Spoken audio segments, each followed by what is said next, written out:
titled it Overcoming Distraction, for Victory in the Midst of Distractions. And this is informed by so many things, personal and of course corporate and all that. And you will all agree with me that in life we all face distractions. Even as we're sitting here right now, we get distracted. If you're not careful, you can only focus for so many minutes, and after that you get distracted. You get distracted by a child, you get distracted by something, and then your mind is off. And then you start thinking about something else, so you've completely forgotten what the message is all about.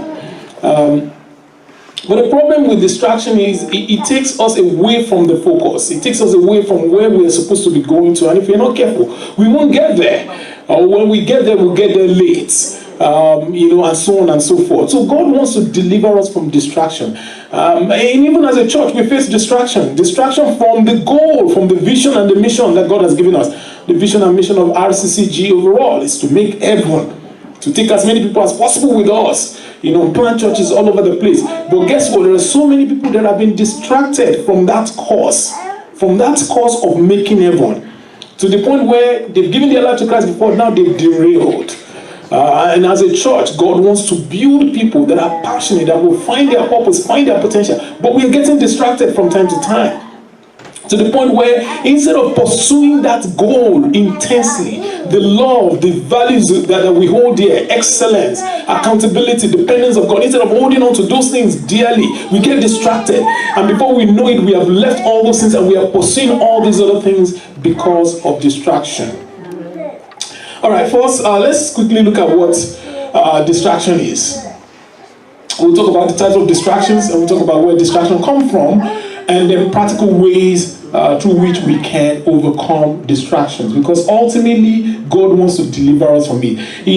This is not, as you probably have noticed, by the grace of God, in fact, God's word is practical. It's practical in the sense that it's not just some kind of theological, religious things that has no relevance to our day-to-day lives. Okay, God is not in the business of just giving us knowledge. He's wanting us to apply this knowledge in our lives. Amen. Praise the Lord. So these things are applicable in our spiritual lives, in our career, in every area of our lives. Praise the Lord.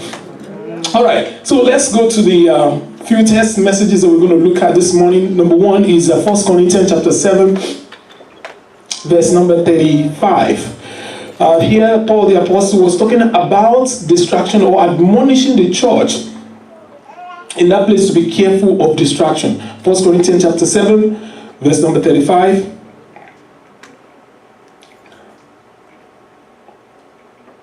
I read in the King James Version, please. It says, "And this I speak for your own profit, not that I may cast a snare upon you, but for that which is comely, and that you may attend upon the Lord without distractions." So here, Paul knew that, listen, guys, I know what's going on. He was talking about church in Corinthians, and you know all their issues there. He was in this same Corinthians, he talked to them about the love and all of those. He said, no, listen, in this place, in this time, he had talked about husband and wife guidelines and all that before then. I'm saying this so that you may attend unto the Lord. In other words, you may stay focused on your walk with God and not be distracted. You may stay focused on your relationship with Him and not be distracted. The next scriptures is in Philippians chapter 3, verse 12. Philippians 3. I'm going to just quickly read those things and get them out of the way, and then we'll continue with our message. Or at least with the point. Praise the Lord. Philippians chapter 3, not from verse 10. He said that I may know Him and the power of His resurrection and the fellowship of His suffering, being made conformable unto His death. He said, by any means I might attain unto the resurrection of the dead.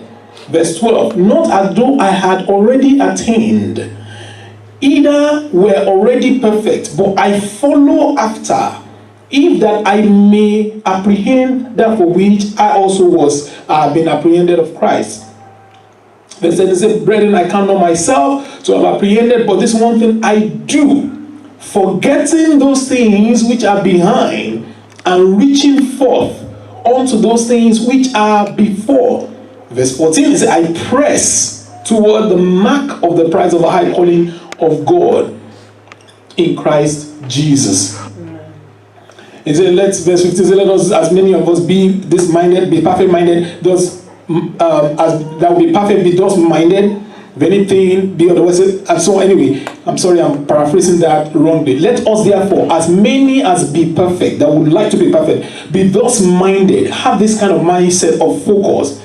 And if anything ye be otherwise minded, God shall reveal even this unto you. Praise the Lord. Now, here Paul was talking about the power of staying focused on his cause. He said, this one thing I do, forgetting the things that are behind. You know, sometimes it's things that are behind, but sometimes there are things that are even still with you. See, setting those things aside and staying focused on the cause that God is calling us to. And then, of course, we're going to do a few verses from Nehemiah chapter 2, from verse 15 to 20, and Nehemiah chapter 4.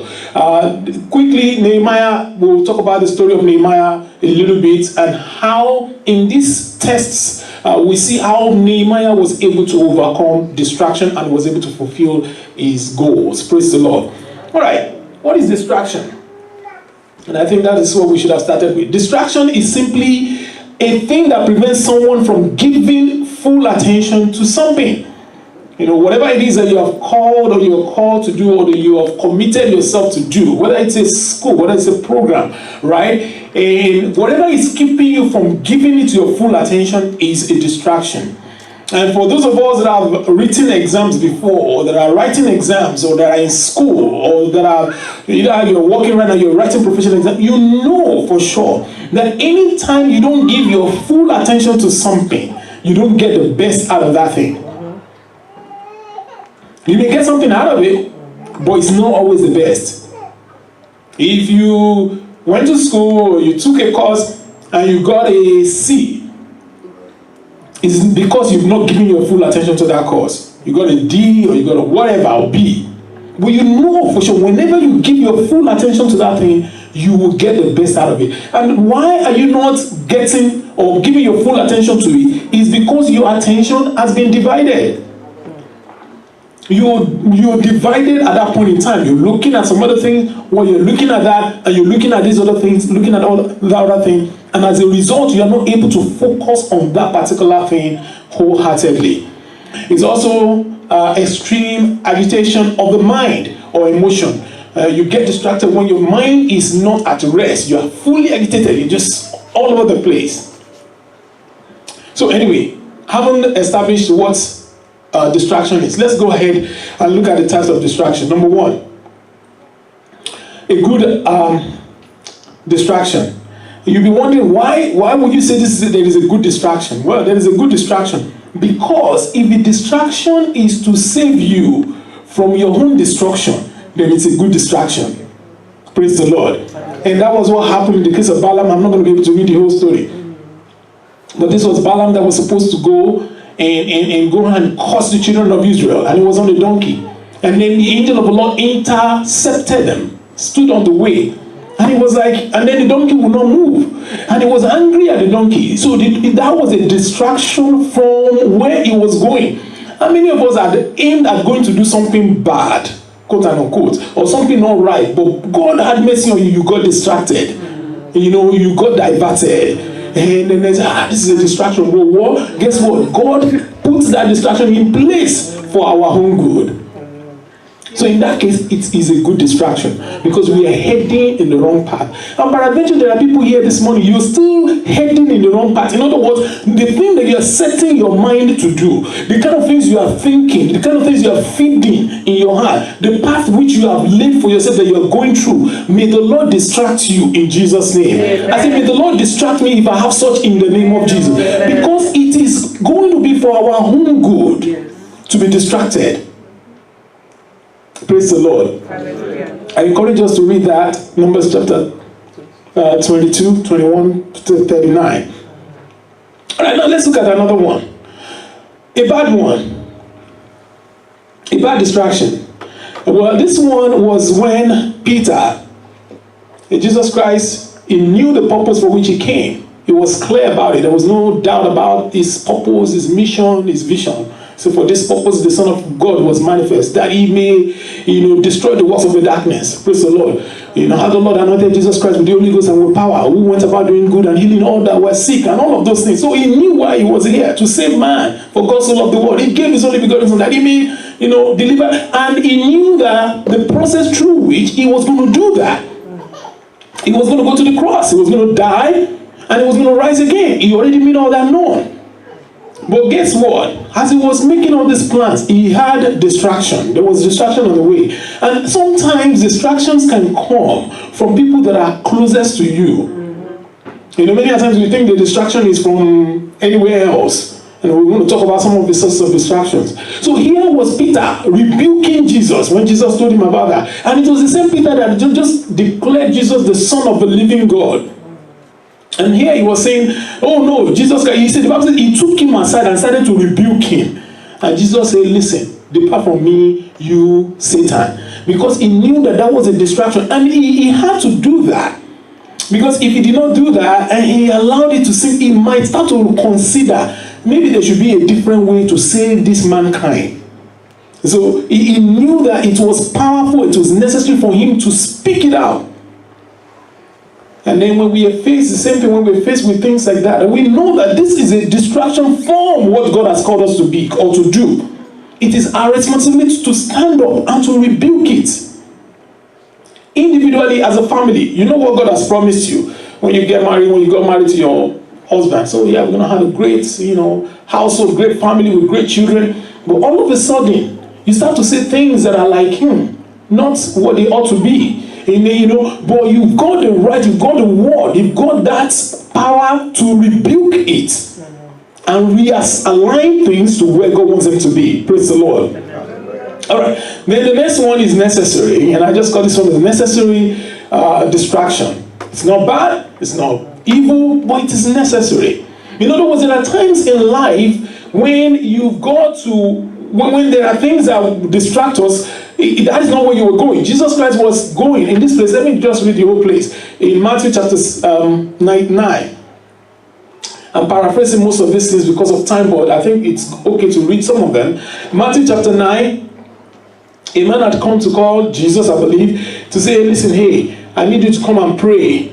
And the Bible said, and he was heading there to go pray. And then all of a sudden, he got intercepted from verse 18. Let's read that, please. All right. It said, while he spoke these things unto them, behold, there came a certain ruler and worshipped him, saying, my daughter is even now dead. Wow. Someone came to Jesus and said, listen, I have a dead daughter at home. And he said, but come and lay thy hand upon her, and she shall live. This man believed in Jesus. He knew, he had seen him perform signs and wonders before. So he knew this wasn't going to be a problem. So he had refused to go and bury her. He said, let me get hold of Jesus and he will bring my daughter to life. And Jesus arose and followed him. And so did his disciples. So he was going there. So yeah, let's go bring this daughter back to life. Amen. And behold, a woman which was diseased with issue of blood 12 years came behind him and touched the hem of his garment. For she said within herself, if I may but touch his garment, I shall be whole. But Jesus turned about. So here was Jesus heading towards someone who just lost his child. And then here's another person trying to tap something from him.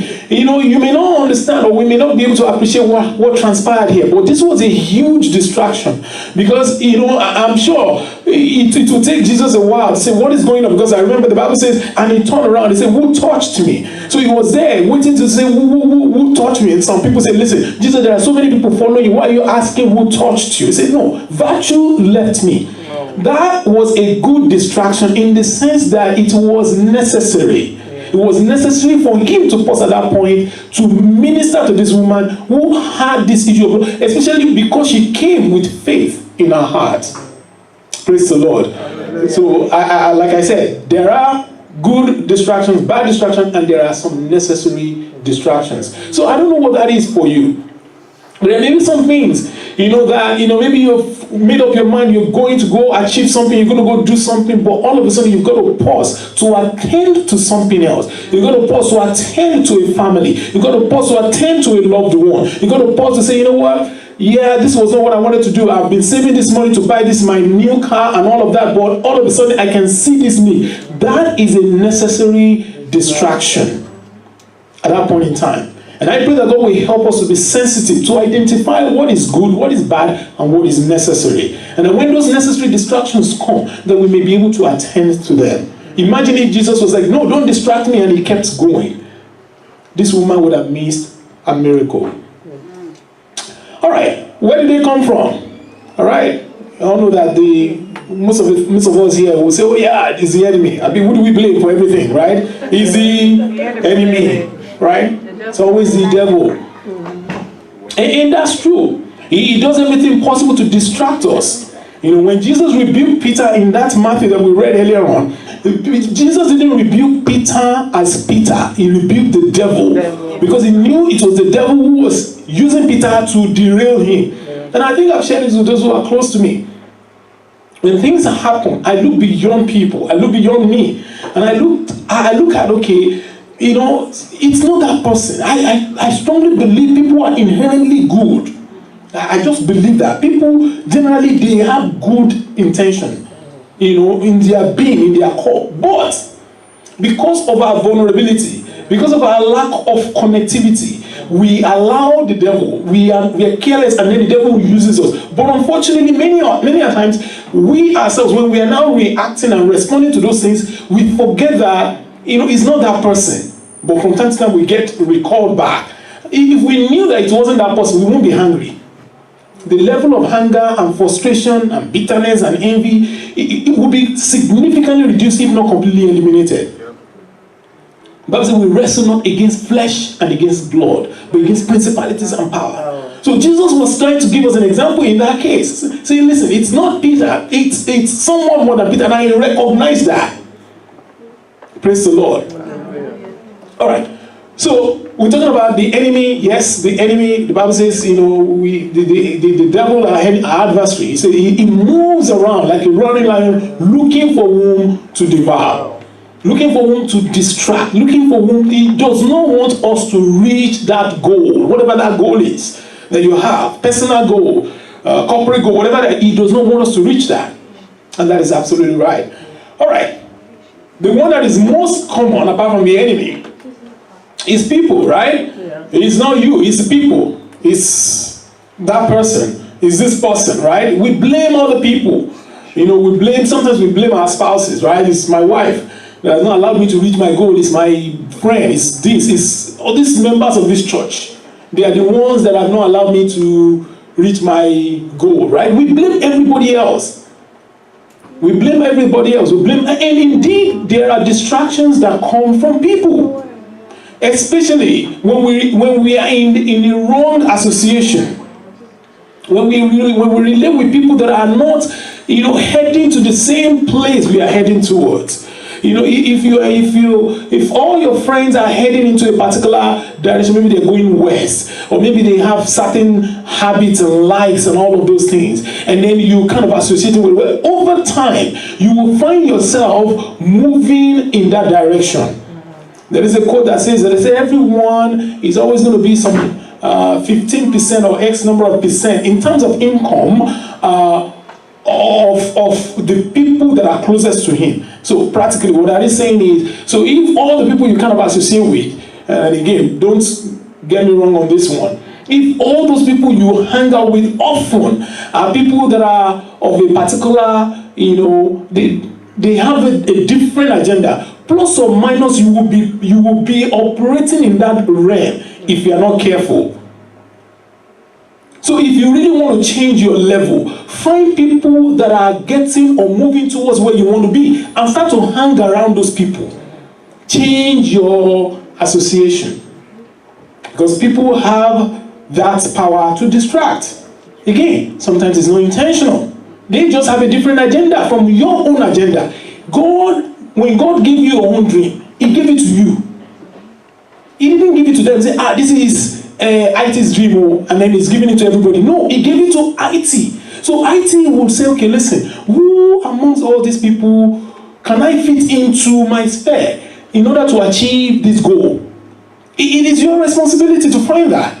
That doesn't mean that you don't say hi to people. It doesn't mean you don't hang out with them. But the people you spend the most of your time with, the people you spend time with, calling, testing, and reaching out to and hanging out with, must be people that are heading in the same place, whether it's spiritually or whether it's in career. In other words, if you want to grow spiritually, who are you hanging out with? Who are you hanging out with? Who are you spending the bulk of your time with? Is it people that every time you get together to talk on the phone, you want to talk to them, and then you spend 30 minutes, you wonder, what have we talked about? It's about everybody else but about scriptures, about God. You've not been lifted, you've been pulled down, you felt like something has left you. It's just that the virtue that left you this time around is not the kind of virtue that left Jesus Christ. It's a different virtue. Praise the Lord. So it is our responsibility to pick those we relate with. Hallelujah. So sometimes it's things. For instance, it might be gadgets. Gadgets again. Many a times when we're in church, and I think I gave an example of this last week. Let me give you an example. Be careful when you go to a church and they have Wi-Fi. Be careful logging into the Wi-Fi, because everything you're doing, they are seeing it in the back room. So the pastor was telling me, say, the things that he said when the service is going on, he said you can't believe what people are doing. The website they are visiting, things they are doing, and even right now as we are seated in the church, if I say raise up your hand if you have not been distracted with your phone, I will see very few hands, very few people. Some people have not, hallelujah, some people have not, which is good, praise God. But many times we get distracted by those things. Our gadgets. And sometimes it's the things that we look around, things that are not what they ought to be, things that are not properly in place. It might even be the way I'm dressed, it may even be the pulpit, it may even be the microphones that are not organized, it may be the way the piano is. But things can distract us. But the one that we have, of course, we have control over all these ones, okay, because God has given us victory. Don't forget about that. Amen. But the most important one is the self. Everybody say self. Self. The one that we ourselves impose on ourselves. We have control over ourselves. And that's where the issues like discipline, time management, being determined, being resolute comes in.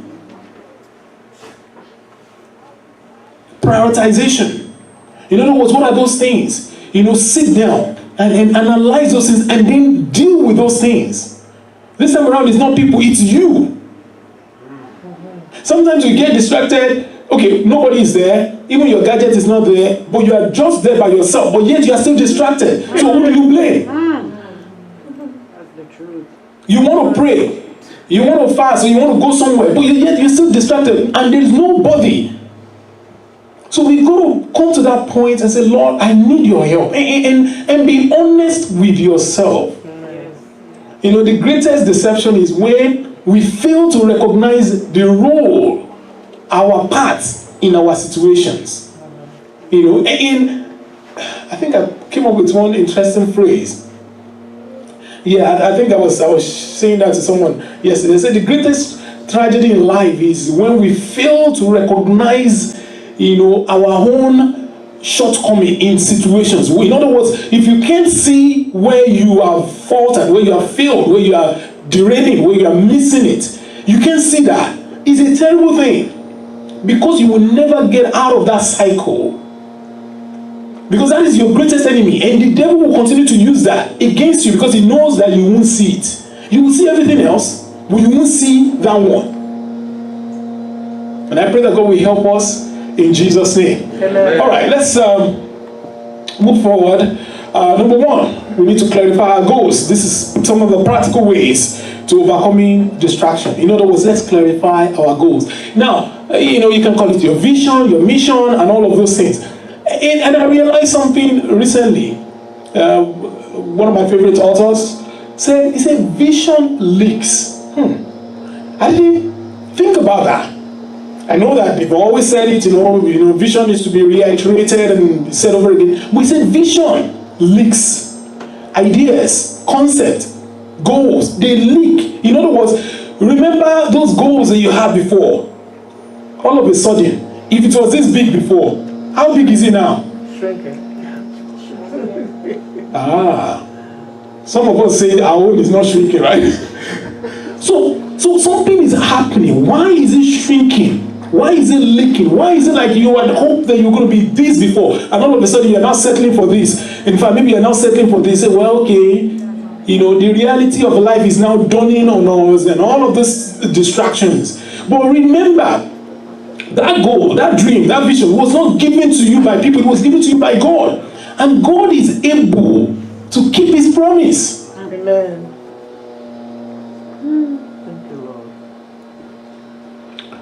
Clarify your goal. Let's look at the Philippians chapter 3.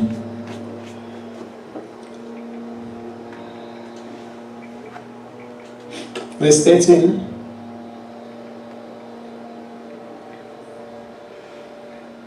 Again, he said, and I count on myself to have apprehended, but this one thing I do, forgetting those things which are behind and reaching for those things which are before. I count on myself, but I purposely I've chosen to forget, and I've chosen to lay hold on the things that God has laid upon my heart, the things that God has set before me. All right, number 2, temporary versus this one. We just want to talk about some of our goals very quickly. I'm not going to go into details of that. We have temporary versus ultimate goal. In other words, what are those temporary goals that you have? Because sometimes goals are long time, goals are short time. So you want to identify those ones, short time versus long time, and then personal versus corporate goal. Praise the Lord. And the reason why I'm bringing this up is because, when we are in a setting like this, as a church family, we all have our individual goals, but we also have a goal as a church family. And we want to make sure that what is that goal? What is that vision? What is that place we are all going as a church? And I believe to a large extent, most of us, maybe not say all of us, except for maybe people that are just joining us, still checking us out. We have come around because we believe in that goal. We have come around saying, what I believe in what God is laying upon the leadership of this church, upon where this church is going, and we have come to be a part of it. But like I said, sometimes even that leaks. It leaks. And then we, as a leadership team, we have a responsibility to continue to bring it up again. To say, hey, let's not forget where we're going, guys. Let's not forget what God is laying upon our hearts. This is what God has called us to be. Yes, there may be distractions here and there, but hey, this is where we're going. God has positioned us in this place to reach this region for His own glory. God has positioned us in this place to challenge one another, to sharpen one another, to bring out the best out of one another. Thank God for the Sunday school this morning. When Sister Emilia was teaching, talking about the role we all play in helping each other to be, you can be isolated and not be able to impact other people, but at the same time, you yourself, you will not be blessed. Or even if you think that, well, you know what, I really don't know what they have to offer me there. But what about what you have to offer other people? Because God has deposited something inside of you. It is not just Joe or IT or Emmanuel or anybody. It's all of us, all playing our parts. Many of us, we have been sitting on the fence for so long. If you believe in the goal and the vision of this, come inside and be a part of it. Hold it. Take responsibility. Find a place and connect. And God will help us all in Jesus' name. Amen. All right. Identify the source of distraction. Again, we talked about all those sources. It can be from you, it can be from things, it can be from... Identify those things and then address them. Praise the Lord. Develop a strategy. And this is where the story of Nehemiah, I wanted to bring up the story of Nehemiah. Nehemiah, the story from chapter 1, the Bible says, someone came from Jerusalem and came to him and said, what is going on? He said, well, listen, the land of our place that the Lord gave us is desolate. The gates have been burnt down and all of those things. And he wept, he prayed, he fasted, and then he went to the king. And the king said, what is going on? You are not sick. How come your face is dull? It looks like something is in your heart. Say, sure. Say, my place, my father's house is in terrible shape. kind of similar to some of us, wherever we came from. We look at our country or countries and we say like, "Ooh, our heart is grieving. God, when are you going to fix this problem?" So anyway, he got favor from the king. And the king sent him forth. Say, "Listen, I need letters from you. I need to be able to go for X number of days to go fix this problem." And he went. But as he was going, there were two people that first met him. The Bible called them Sanballat and Tobiah. And so these people, they looked at them. What are these people coming to do? The Bible says they laughed them, they scorned them. That was distraction. Right? So not only that, as they were now saying, okay, he went and he started planning, he strategized, he surveyed the place, and then he started to play. But at the same time, as they were building the walls, enemy also were planning, and he came up with a strategy. So he said, "Listen, guys, we will have to build this wall, and we have to be strategic about it, otherwise we won't be able to finish it." So they divided themselves into groups. Some were building the wall during the day while some were watching. As those ones are watching, then they swap places at night. So they came up with. I want to go ahead and read that place. In fact, it even came up to the point where, as they were building the wall, they were building the whole wall with one hand, and they had the sword on the other hand. It's kind of like my brother officer here. You as an officer, you've got to be at alert. Right? You can't just say, "Oh, you're building the wall." You've got to be watchful. So they had the sword just in case anybody wanted to come and distract them. In other words, we've got to have the word. We've got to be vigilant. The Bible says, "Be sober and be vigilant." Say your enemy, the adversary, moves around.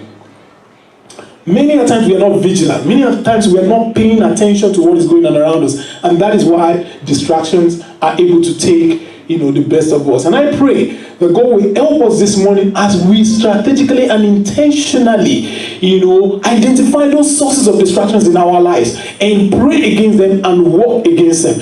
If there are things that you are causing yourself, then make some changes, make some adjustments. If there are things that have to do with people that have surrounded you, make some changes. Change the frequency of calls. Change the frequency of visits. Reprioritize. Find other people. And if it is the enemy, that one is easy. Christ has already given us victory. Just go ahead and declare and confess what God has already purchased for us. And God will help us all in Jesus' name. I want to go ahead and wrap up this morning as we close. Let's go ahead and talk to God.